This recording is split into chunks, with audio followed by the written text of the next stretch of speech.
ಎಲ್ರಿಗೂ ನಮಸ್ಕಾರ. ಇನ್ಫೋಸ್ಟ್ರೀಮ್ ಯೂಟ್ಯೂಬ್ ಚಾನಲ್ಗೆ ಎಲ್ರಿಗೂ ಸ್ವಾಗತ. ಈ ವಿಡಿಯೋದಲ್ಲಿ ನಾವು ಸೈಕ್ಲಿಕ್ ರಿಡಂಡೆನ್ಸಿ ಚೆಕ್ ಪ್ರಾಬ್ಲಮ್ ಬಗ್ಗೆ ಡಿಸ್ಕಸ್ ಮಾಡ್ತಾ ಹೋಗೋಣ. ಸೊ ಸೈಕ್ಲಿಕ್ ರಿಡಂಡೆನ್ಸಿ ಚೆಕ್ ಇರ್ಬೋದು ಮತ್ತೆ ಚೆಕ್ ಸಮ್ ಎರಡನ್ನೂ ಕೂಡ ನಾವು ಎರರ್ ಡಿಟೆಕ್ಷನ್ ಯೂಸ್ ಮಾಡ್ತೀವಿ. ಏನಕ್ಕೆ? ಎರರ್ ಡಿಟೆಕ್ಷನ್ ಮಾಡೋದಕ್ಕೋಸ್ಕರ. ಸೊ ಈ ಎರರ್ ಡಿಟೆಕ್ಷನ್ ಅಂದ್ರೆ ಏನು? ಎರರ್ ಡಿಟೆಕ್ಷನ್ ಅಂದ್ರೆ ನಾನೊಬ್ಬ ಸೆಂಡರ್, ನಾನೇನ್ ಮಾಡ್ತಾ ಇದ್ದೀನಿ, ಒಂದು ಮೆಸೇಜ್ ಅನ್ನ ರಿಸೀವರ್ ಅಥವಾ ನನ್ನ ಫ್ರೆಂಡಿಗೆ ಕಳಿಸ್ತಾ ಇದ್ದೀನಿ. ಅವನೇನಾದ, ಅವನು ರಿಸೀವರ್ ಆದ. ಸೊ ಇವಾಗ ನಾನು ಮೆಸೇಜ್ ಕಳಿಸಿರೋದು ಆ ಒಬ್ಬ ರಿಸೀವರ್ಗೆ ಕರೆಕ್ಟಾಗಿ ರಿಸೀವ್ ಆಗಿದೆಯೋ ಇಲ್ವೋ ಅಂತ ಈ ಒಂದು ಸೈಕ್ಲಿಕ್ ರಿಡಂಡೆನ್ಸಿ ಚೆಕ್ ಮಾಡುತ್ತೆ. ಅಂದ್ರೆ ನಾನು ಕಳಿಸಿರುವಂತ ಮೆಸೇಜು ರಿಸೀವ್ ಆಗಿರುತ್ತಲ್ಲ ಅವನ ಹತ್ರ, ಸೊ ಅಲ್ಲೇನಾದ್ರೂ ಎರರ್ ಇದೆಯಾ ಅಂತ. ಸೊ ಎರರ್ ಇಲ್ಲ ಅಂತಂದ್ರೆ ನಾವು ಯಾವ ರೀತಿ ಪ್ರಾಬ್ಲಮ್ ಅನ್ನ ಸಾಲ್ವ್ ಮಾಡಬೇಕು ತೋರಿಸ್ತಾ ಹೋಗ್ತೀನಿ. ಸೊ ಫಸ್ಟ್ ನಮಗೆ ಒಂದು ಫ್ರೇಮ್ ಅನ್ನ ಕೊಟ್ಟಿರ್ತಾರೆ ಮತ್ತೆ ಜನರೇಟರ್ ಅನ್ನ ಕೊಟ್ಟಿರ್ತಾರೆ. ಈ ಜನರೇಟರ್ ನ ಒಂದು ಕಡೆ ಡಿವೈಸರ್ ಅಂತ ಕೂಡ ಕರೀತಾರೆ. ಸೊ ಕನ್ಫ್ಯೂಸ್ ಆಗೋದೇನು ಬೇಡ. ಈಗ ಇಲ್ಲಿ ಜನರೇಟರ್ ಅನ್ನ ಪಾಲಿನಾಮಿಯಲ್ ತರ ಕೊಟ್ಟಿದ್ದಾರೆ, ಆದ್ರೆ ಫ್ರೇಮ್ ಅನ್ನ ಝೀರೋಸ್ ಅಂಡ್ ಒನ್ಸ್ ಅಲ್ಲಿ ಕೊಟ್ಟಿದ್ದಾರೆ. ಈಗ ನಾನು ಝೀರೋಸ್ ಅಂಡ್ ಒನ್ಸ್ ಇರುವಂತಹ ಫ್ರೇಮ್ ಅನ್ನ ಡಿವೈಡ್ ಮಾಡಬೇಕು ಎಕ್ಸ್ಆರ್ ಗೇಟ್ ಯೂಸ್ ಮಾಡ್ಕೊಂಡು. ಆದ್ರೆ ನೋಡಿ ಇಲ್ಲಿ ಪಾಲಿನಾಮಿಯಲ್ ಇದೆ. ಸೊ ಇವಾಗ ಏನ್ ಮಾಡ್ಬೇಕು, ಈ ಪಾಲಿನಾಮಿಯಲ್ ಅನ್ನ ಝೀರೋಸ್ ಅಂಡ್ ಒನ್ಸ್ ಗೆ ಕನ್ವರ್ಟ್ ಮಾಡ್ಬೇಕು. ಸೊ ಯಾವ ರೀತಿ ಅಂತಂದ್ರೆ ಜಾಸ್ತಿ ಇರುವಂತ ವ್ಯಾಲ್ಯೂ ಎಕ್ಸ್ ಪವರ್ 3. ಸೊ ಅದರಿಂದ ರೆಡ್ಯೂಸ್ ಮಾಡ್ತಾ ಬನ್ನಿ. X power 2, X power 1, X power 0. So ಇದು ಸ್ಟಾಪ್ ಆಯ್ತು. ನಮಗೆ ಗೊತ್ತಿದೆ ಎಕ್ಸ್ ಪವರ್ 0 ವ್ಯಾಲ್ಯೂ 1 ಇರುತ್ತೆ. ಯಾಕೆ ನೋಡಿ, ಎಕ್ಸ್ ಒಂದು ವೇರಿಯೇಬಲ್ ಅಲ್ವಾ, ಅಲ್ಲಿ ನೀವು ಏನೇ ಹಾಕಿ 100 ಪವರ್ 0 ಕೂಡ 1, 1000 ಪವರ್ 0 ಕೂಡ 1. ಅಂದ್ರೆ any value having 0 as its power, its value will be equal to 1. 1000 ಆಗಿರಲಿ, 1,00,000 ಪವರ್ 0 ಆದ್ರೂ ಕೂಡ ಅದು ವ್ಯಾಲ್ಯೂ 1. ಸೊ ಆ ರೀತಿ ಇವಾಗ ಯಾವ ಯಾವ ವ್ಯಾಲ್ಯೂ ಇದೆ ಅದಕ್ಕೆ 1 ಹಾಕ್ತೀನಿ, ಯಾವ ಯಾವ ವ್ಯಾಲ್ಯೂ ಈ ಒಂದು ಪಾಲಿನಾಮಿಯಲ್ ಅಲ್ಲಿ ಇಲ್ಲ ಅದಕ್ಕೆ 0 ಹಾಕ್ತೀನಿ. ಎಕ್ಸ್ ಪವರ್ 3 ಇದೆ, ಸೊ 1. ಎಕ್ಸ್ ಪವರ್ 2 ಇದೆ, ಸೊ 1. ಎಕ್ಸ್ ಪವರ್ 1 ಇಲ್ಲ ನಮ್ಮ ಪಾಲಿನಾಮಿಯಲ್ ಅಲ್ಲಿ, ಸೊ 0. ಎಕ್ಸ್ ಪವರ್ 0 ಅಂದ್ರೆ 1. ಎಕ್ಸ್ ಪವರ್ 0 ವ್ಯಾಲ್ಯೂ ಏನಾಗಿರುತ್ತೆ, 1 ಗೆ ಈಕ್ವಲ್ ಆಗಿರುತ್ತೆ. 1 ಇದೆಯಾ? ಎಸ್ 1 ಇದೆ. ಸೊ ಇವಾಗ ಏನಾಯ್ತು, ನಮಗೆ ಕೊಟ್ಟಿದ್ದಂತಹ ಜನರೇಟರ್ ನ ಝೀರೋಸ್ ಅಂಡ್ ಒನ್ಸ್ ಕನ್ವರ್ಟ್ ಮಾಡಿದೆ. 1 1 0 1. ಈಗ ಈ ಡಿವೈಸರ್ ಅನ್ನ ಯೂಸ್ ಮಾಡಿಕೊಂಡು ನಾವು ಎರಡು ಸಿನಾರಿಯೋನ ತೋರಿಸ್ತಾ ಹೋಗ್ಬೇಕು. ಮೊದಲನೇ ಸಿನಾರಿಯೋ ಬಂದು ಸೆಂಡರ್ ಸೈಡ್ ಸಿನಾರಿಯೋ. ಅಂದ್ರೆ ನಾನು ಮೆಸೇಜ್ ಕಳಿಸ್ತಾ ಇರ್ತೀನಲ್ಲ, ನನ್ನ ಸೈಡ್ ಏನ್ ಮಾಡಬೇಕು ಅಂತಂದ್ರೆ ಡಿವೈಡ್ ಮಾಡಬೇಕು. ಈ ಒಂದು ಜನರೇಟರ್ ಅಥವಾ ಡಿವೈಸರ್ ನ ಯೂಸ್ ಮಾಡಬೇಕು. 1 1 0 1. ನಮ್ಮ ಫ್ರೇಮ್ ಏನು 1 0 0 1 0 0. ಸೊ ಇವಾಗ ಏನ್ ಮಾಡಬೇಕು ಅಂತಂದ್ರೆ ಇಲ್ಲಿ ನನ್ನ ಒಂದು ಡಿವೈಸರ್ ಅಥವಾ ಜನರೇಟರ್ ಅಲ್ಲಿ ಎಷ್ಟು ಬಿಟ್ಗಳಿದೆ? 1 2 3 4 4 ಬಿಟ್ ಇದೆ ಅಲ್ವಾ.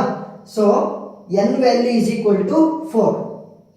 n ಮೈನಸ್ 1 ಅಂದ್ರೆ ಎಷ್ಟಾಯ್ತು? 3. So n minus 1 number of zeros ಅನ್ನ ನಾನು ಸೆಂಡರ್ ಸೈಡ್ ಅಲ್ಲಿ ಫ್ರೇಮ್ ಗೆ ಆಡ್ ಮಾಡಬೇಕು. 1 2 3 3 ಸೊನ್ನೆನ ಆಡ್ ಮಾಡಿದ್ದೀನಿ. ಯಾಕೆ? n minus 1, 4 minus 1 will be 3. So ಏನಾಯ್ತು, ಇಲ್ಲಿ 4 ಬಿಟ್ಸ್ ಇದ್ದಿದ್ದರಿಂದ 4 ಮೈನಸ್ 1 3 ಸೊನ್ನೆಗಳನ್ನ ನಾನು ಫ್ರೇಮ್ಗೆ ಆಡ್ ಮಾಡಿದ್ದೀನಿ. ಇಲ್ಲಿ ಸೆಂಡರ್ ಸೈಡ್ ಅಲ್ಲಿ. ಇವಾಗ ಡಿವೈಡ್ ಮಾಡ್ತಾ ಬರೋಣ. ಸಿಂಪಲ್ ಟೆಕ್ನಿಕ್ ಏನು ಅಂತಂದ್ರೆ, ಎರಡು ಇನ್ಪುಟ್ಗಳು ಏನಾದ್ರೂ ಸೇಮ್ ಇದ್ರೆ 0, ಎರಡು ಇನ್ಪುಟ್ಗಳು ಏನಾದ್ರೂ ಡಿಫರೆಂಟ್ ಇದ್ರೆ ಅದಕ್ಕೆ 1. ಸೊ ಯಾವ ರೀತಿ ತೋರಿಸ್ತೀನಿ ನೋಡಿ. ನನ್ನ ಡಿವೈಸರ್ ಅನ್ನ ಬರ್ಕೊಂತೀನಿ. 1 1 0 1. ಈಗ ಮೇಲೆ ಕೆಳಗಡೆ ನೋಡ್ತಾ ಬನ್ನಿ. ಮೇಲೂ ಒಂದಿದೆ, ಕೆಳಗಡೆನೂ ಒಂದಿದೆ. ಸೊ ಎರಡು ಕೂಡ ಸೇಮ್ ಇನ್ಪುಟ್. ಸೇಮ್ ಇನ್ಪುಟ್ ಆದ್ರೆ 0. ಮೇಲೆ 0 ಕೆಳಗೆ 0 ಸೇಮ್ ಆದ್ರೆ 0. ಮೇಲೆ 0 ಕೆಳಗಡೆ 1. ಸೊ ಡಿಫರೆಂಟ್ ಇನ್ಪುಟ್ಸ್ ಆದ್ರೆ 1. ನೆಕ್ಸ್ಟ್ 1 ಮತ್ತೆ 1. ಸೊ ಏನಾಯ್ತು, ಸೇಮ್ ಆಯ್ತು. ಸೇಮ್ ಆದ್ರೆ 0. ಈಗ ನೆಕ್ಸ್ಟ್ ಸ್ಟೆಪ್ಪಿಗೆ ಹೋಗ್ಬೇಕಾದ್ರೆ ನಾವು 1 ಇಂದ ಶುರು ಮಾಡಬೇಕು, 0 ಇಂದ ಶುರು ಮಾಡ್ಬೋದು. ಸೊ ಇವಾಗ 1 ಇದೆಯಲ್ವಾ, ಅದ್ರ ಹಿಂದ್ಗಡೆ ಎಷ್ಟೇ 0 ಇದ್ರೂ ನಾವು ಅದನ್ನ ಕನ್ಸಿಡರ್ ಮಾಡಲ್ಲ. ಇವಾಗ 1 0 ನ ಕನ್ಸಿಡರ್ ಮಾಡಿಲ್ಲ. ಸೊ ಏನ್ ಮಾಡ್ತೀನಿ, 1 ಬಿಟ್ ಅನ್ನ ಕೆಳಗಡೆ ಇಳಿಸ್ಕೊಂತೀನಿ. ಕೋಶೆಂಟ್ ಅನ್ನ ಬರೆಯುವಂತ ಅವಶ್ಯಕತೆ ಏನಿಲ್ಲ. ಸೊ 1 ಬಿಟ್ ಯಾವ್ದದು? 0. ಈಗ ಮತ್ತೆ ಡಿವೈಡ್ ಮಾಡ್ತಾ ಬನ್ನಿ. 1 1 0 1. ನಾನು ಯಾಕೆ ಇಲ್ಲಿ ಕೆಳಗಡೆ ಇಳಿಸ್ಕೊಂಡೆ ಅಂದ್ರೆ ನೋಡಿ, ನನ್ನ ಡಿವೈಸರ್ ಅಲ್ಲಿ 4 ಬಿಟ್ಗಳಿವೆ. ಸೊ ನಾನು ಅದನ್ನ ಯೂಸ್ ಮಾಡ್ಕೊಂಡು ಡಿವೈಡ್ ಮಾಡಬೇಕು ಅಂದ್ರೆ ನನಗೆ ಎಷ್ಟು ಬಿಟ್ ಇರಬೇಕು? 4 ಬಿಟ್ ಇರಬೇಕು. ಸೊ ಅದಕ್ಕೋಸ್ಕರ 0 1 ಡಿಫರೆಂಟ್ ಇದ್ರೆ 1, 0 0 ಸೇಮ್ ಇದ್ರೆ 0, ಡಿಫರೆಂಟ್ ಇದ್ರೆ 1, ಸೇಮ್ ಇದ್ರೆ 0. 1 ಇಂದ ಶುರು ಆಗಬೇಕು, ಅದರ ಹಿಂದೆ ಇರುವಂತ 0 ನ ಕನ್ಸಿಡರ್ ಮಾಡಲ್ಲ. 1 0 ನ ಕ್ಯಾನ್ಸಲ್ ಮಾಡಿರೋದ್ರಿಂದ 1 ಬಿಟ್ ಅನ್ನ ಕೆಳಗಡೆ ಇಳಿಸ್ಕೊಂತೀನಿ. 1 1 0 1 ನನ್ನ ಡಿವೈಸರ್. ಡಿಫರೆಂಟ್ ಇದ್ರೆ 1, ಡಿಫರೆಂಟ್ ಇದ್ರೆ 1, ಡಿಫರೆಂಟ್ ಇದ್ರೆ 1, ಸೇಮ್ ಇದ್ರೆ 0. 1 ಇಂದ ಶುರು ಆಗಬೇಕು. ಸೊ 0ನ ಕನ್ಸಿಡರ್ ಮಾಡಲ್ಲ. 1 0ನ ಕ್ಯಾನ್ಸಲ್ ಮಾಡಿರೋದ್ರಿಂದ ಒಂದು ಬಿಟ್ಟನ್ನು ಕೆಳಗಡೆ ಇಳಿಸ್ಕೊಂತೀನಿ. 1 1 0 1 ನನ್ನ ಡಿವೈಸರ್. ಡಿಫರೆಂಟ್ ಇದ್ರೆ 1, ಡಿಫರೆಂಟ್ ಇದ್ರೆ 1, ಸೇಮ್ ಇದ್ರೆ 0, ಸೇಮ್ ಇದ್ರೆ 0. 1 ಇಂದ ಶುರು ಆಗಬೇಕು. ಸೊ 2 0ನ ಕ್ಯಾನ್ಸಲ್ ಮಾಡ್ತೀನಿ. 2 ಬಿಟ್ಗಳನ್ನು ಕ್ಯಾನ್ಸಲ್ ಮಾಡಿರೋದ್ರಿಂದ 2 ಬಿಟ್ಗಳನ್ನು ಕೆಳಗಡೆ ಇಳಿಸ್ಕೋಬೇಕು. 0 and 0. ಈಗ ಅದೇ ಡಿವೈಸರ್ ಇಂದ ಡಿವೈಡ್ ಮಾಡಿ. 1 1 0 1. ಸೊ ಫೈನಲ್ ವ್ಯಾಲ್ಯೂ ಏನು ಉಳ್ಕೊಳ್ಳುತ್ತೆ? ಡಿಫರೆಂಟ್ ಇದ್ರೆ 1, ಸೇಮ್ ಇದ್ರೆ 0, ಸೇಮ್ ಇದ್ರೆ 0, ಸೇಮ್ ಇದ್ರೆ 0. ಸೊ ಇವಾಗ ಇಷ್ಟ ಆಯ್ತಲ್ವಾ? ನಾನು ಕೊನೆಯಲ್ಲಿ ಎಷ್ಟು ಝೀರೋಸ್ನ ಆ್ಯಡ್ ಮಾಡಿದ್ದು? 3 ಝೀರೋಸ್ನ ಆ್ಯಡ್ ಮಾಡಿದೆ. ಎಲ್ಲಿ? ಕೊನೆಯಲ್ಲಿ. ಸೊ ಇವಾಗ ನನಗೆ ಸಿಕ್ಕಿರುವಂಥ ರಿಮೈಂಡರ್ ಅಲ್ಲಿ ಕೊನೆಯ 3 ಎಲಿಮೆಂಟ್ಗಳನ್ನು ಸೆಲೆಕ್ಟ್ ಮಾಡ್ಕೋಬೇಕು. ಕೊನೆಯ 3 ಎಲಿಮೆಂಟ್ ಯಾವುದು? 0 0 1. ಸರಿನಾ? ಇವಾಗ ಸೆಂಡರ್ ಸೈಡ್ ಸಿನಾರಿಯೋ ಮುಗೀತು. ನೆಕ್ಸ್ಟ್ ರಿಸೀವರ್ ಸೈಡ್ ಅನ್ನ ತೋರಿಸ್ತೀನಿ. ರಿಸೀವರ್ ಸೈಡ್, ಈ ರಿಸೀವರ್ ಸೈಡ್ ಅಲ್ಲಿ ಏನಾಗುತ್ತೆ? ಸೇಮ್ ಡಿವೈಸರ್ ಅನ್ನ ಯೂಸ್ ಮಾಡ್ತೀವಿ. ನಮ್ಮ ಡಿವೈಸರ್ ಅಥವಾ ಜನರೇಟರ್ ಯಾವುದು? 1 1 0 1. ಸೇಮ್ ಫ್ರೇಮ್ ಅನ್ನ ಯೂಸ್ ಮಾಡ್ತೀವಿ. 1 0 0 1 0 0. ಆದರೆ ಇಲ್ಲಿ 3 ಝೀರೋಸ್ನ ಆ್ಯಡ್ ಮಾಡಿದ್ವಲ್ಲ, ಆ ಜಾಗಕ್ಕೆ ಏನು ಮಾಡ್ತೀವಿ? ಇಲ್ಲಿ ಲಾಸ್ಟ್ 3 ಸೆಲೆಕ್ಟ್ ಮಾಡ್ಕೊಂಡ್ವಲ್ವಾ, ಅದಕ್ಕೋಸ್ಕರ ಆ 3 ಎಲಿಮೆಂಟ್ ರಿಮೈಂಡರ್ ಅಲ್ಲಿ ಇರುವಂಥದ್ದನ್ನ ಇಲ್ಲಿ ಆ್ಯಡ್ ಮಾಡ್ಕೊತೀನಿ. 0 0 1. ಈಗ ಸೇಮ್ ಪ್ರೊಸೀಜರ್ ಡಿವೈಡ್ ಮಾಡ್ತಾ ಬನ್ನಿ. 1 1 0 1. ಸೇಮ್ ಇದ್ರೆ 0, ಸೇಮ್ ಇದ್ರೆ 0, ಡಿಫರೆಂಟ್ ಇದ್ರೆ 1, ಸೇಮ್ ಇದ್ರೆ 0. 1 ಇಂದ ಶುರು ಆಗಬೇಕು. ಸೊ ಈ 0 ಕ್ಯಾನ್ಸಲ್. 1 0 ಕ್ಯಾನ್ಸಲ್ ಆಗಿರೋದ್ರಿಂದ 1 ಬಿಟ್ಟನ್ನು ಕೆಳಗಡೆ ಇಳಿಸ್ಕೋಬೇಕು. ಸೇಮ್ ಡಿವೈಸರ್ ಇಂದ ಮತ್ತೆ ಡಿವೈಡ್.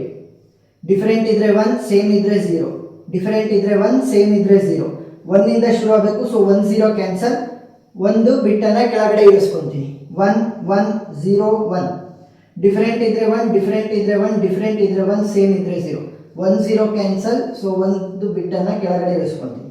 1 1 0 1 ನನ್ನ ಒಂದು ಜನರೇಟರ್ ಅಥವಾ ಡಿವೈಸರ್. ಡಿಫರೆಂಟ್ ಇದ್ರೆ 1, ಡಿಫರೆಂಟ್ ಇದ್ರೆ 1, ಸೇಮ್ ಇದ್ರೆ 0, ಸೇಮ್ ಇದ್ರೆ 0. ಸೊ 1 ಇಂದ ಶುರು ಆಗಬೇಕು. ಅದಕ್ಕೋಸ್ಕರ 2 ಝೀರೋಗಳನ್ನು ಕ್ಯಾನ್ಸಲ್ ಮಾಡ್ತೀನಿ. 2 0 ಕ್ಯಾನ್ಸಲ್ ಮಾಡಿರೋದ್ರಿಂದ 2 ಬಿಟ್ಗಳನ್ನು ಕೆಳಗಡೆ ಇಳಿಸ್ಕೊಂತೀನಿ. ಅದು 0 ಮತ್ತೆ 1. ಈಗ ಡಿವೈಸರ್ ಏನು? 1 1 0 1. ನೋಡಿ, ಸೇಮ್ ಇದ್ರೆ 0, ಸೇಮ್ ಇದ್ರೆ 0, ಸೇಮ್ ಇದ್ರೆ 0, ಸೇಮ್ ಇದ್ರೆ 0. ಈಗೇನಾಯ್ತು? ರಿಸೀವರ್ ಸೈಡ್ ಅಲ್ಲಿ ನನ್ನ ರಿಮೈಂಡರ್ ವ್ಯಾಲ್ಯೂ 0 ಬಂತು. ರಿಸೀವರ್ ಸೈಡ್ ಅಲ್ಲಿ ಏನಾದ್ರೂ ಫೈನಲ್ ಆಗಿ ಅಂದ್ರೆ ರಿಮೈಂಡರ್ ಅಲ್ಲಿ 0 ಬಂದ್ರೆ ನಾವು ಕಳಿಸಿರುವಂತಹ ಮೆಸೇಜ್ ಅಲ್ಲಿ ಯಾವುದೇ ಎರರ್ ಡಿಟೆಕ್ಟ್ ಆಗಿಲ್ಲ, ಮತ್ತೆ ರಿಸೀವರ್ ಸೈಡ್ ಅಲ್ಲಿ ಆ ಒಂದು ಮೆಸೇಜ್ ಅಕ್ಸೆಪ್ಟ್ ಆಗಿದೆ. ಸೊ ಅಕ್ಸೆಪ್ಟೆಡ್ ಅಂತ ಬರೀರಿ. ಏನಾಯ್ತು? ನಾವು ಸೆಂಡರ್ ಇಂದ ಕಳಿಸಿರುವಂತಹ ಮೆಸೇಜು ರಿಸೀವರ್ ಸೈಡ್ ಅಲ್ಲಿ ಯಾವುದೇ ಒಂದು ಎರರ್ ಇಲ್ದಂಗೆ ಹೋಗಿ ರಿಸೀವ್ ಆಗಿದೆ. ಅದಕ್ಕೋಸ್ಕರ ಏನಾಯ್ತು? ರಿಸೀವರ್ ಸೈಡ್ ಅಲ್ಲಿ ನಮ್ಮ ಮೆಸೇಜ್ ಅಕ್ಸೆಪ್ಟ್ ಆಯ್ತು ಅಂತ ಅರ್ಥ. ಸೊ CRC ಪ್ರಾಬ್ಲಮ್ ಅರ್ಥ ಆಗಿದೆ ಅಂತ ಅನ್ಕೊಂತೀನಿ. ಇನ್ನೂ ಜಾಸ್ತಿ ವಿಡಿಯೋಗಳ ಲಿಂಕ್ ಅನ್ನ ಡಿಸ್ಕ್ರಿಪ್ಷನ್ ಅಲ್ಲಿ ಕೊಟ್ಟಿರ್ತೀನಿ. ಯಾಕಂದ್ರೆ ಜಾಸ್ತಿ ಪ್ರಾಬ್ಲಮ್ ಸಾಲ್ವ್ ಮಾಡಿದಷ್ಟು ನಿಮಗೆ ಕಾನ್ಫಿಡೆನ್ಸ್ ಜಾಸ್ತಿ ಬರುತ್ತೆ ಆ ಒಂದು ಟಾಪಿಕ್ ಮೇಲೆ. ಏನಾದ್ರೂ ಡೌಟ್ ಇತ್ತು ಅಂತಂದ್ರೆ ಕಮೆಂಟ್ ಸೆಕ್ಷನ್ ಅಲ್ಲಿ ತಿಳಿಸಿ, ನಾನು ಕ್ಲಾರಿಫೈ ಮಾಡ್ತೀನಿ. ವಿಡಿಯೋ ಇಷ್ಟ ಆಗಿದ್ರೆ ಲೈಕ್ ಮಾಡೋದನ್ನ ಮತ್ತೆ ಸಬ್ಸ್ಕ್ರೈಬ್ ಮಾಡೋದನ್ನ ಮರಿಬೇಡಿ. Thank you.